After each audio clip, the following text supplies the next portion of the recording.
You're not welcome here if you're not going to live by the standard. Even if you're a complete rock star, go be a complete rock star somewhere else because you're not going to fit real well. So I'll share this. This idea of value statements. For a long time, I personally was pretty cynical about them because I only saw the lame side of them. Like, we're like everyone's values were trustworthy, loyal. It almost sounded like the Boy Scout oath. It's like yeah, whatever. Like you guys just got caught in the Enron scandal. Like trustworthy, transparent bullcrap. Like that's how I always felt about core values. Yeah. And we went through this process, EOS, the Entrepreneurial Operating System. If you're familiar with that, if you're not, guys, I'll just share this like quick plug. Go check it out. There are tons of free resources, but you need to systematize the way you operate your business and your business planning, your business goals, your business strategy.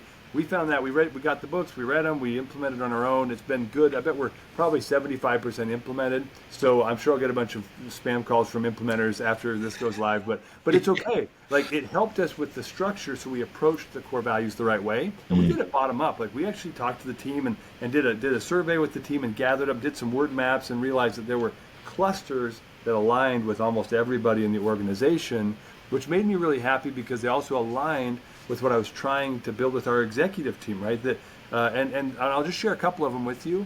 And I always tell people, even in interviews, I'll share these in our interview process with people because I want them to know, like, if this isn't you, then this isn't you. Like you're not welcome here if you're not going to live by the standard. Even if you're a complete rock star, go be a complete rock star somewhere else because you're not going to fit real well. Yeah.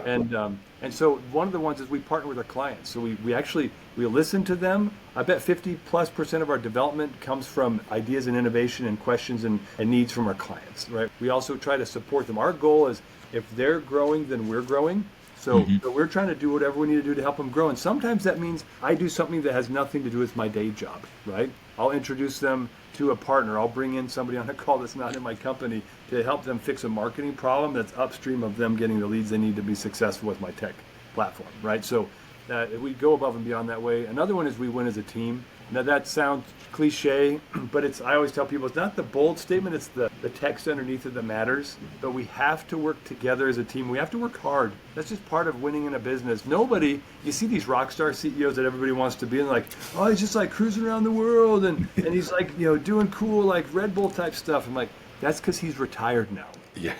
That's 10 years after the fact, right? So now he's telling his story and living in the rears. But as you're growing a business, nobody's sitting on their haunches. Nobody's taking 4-hour lunch breaks. Like that's just not how it works.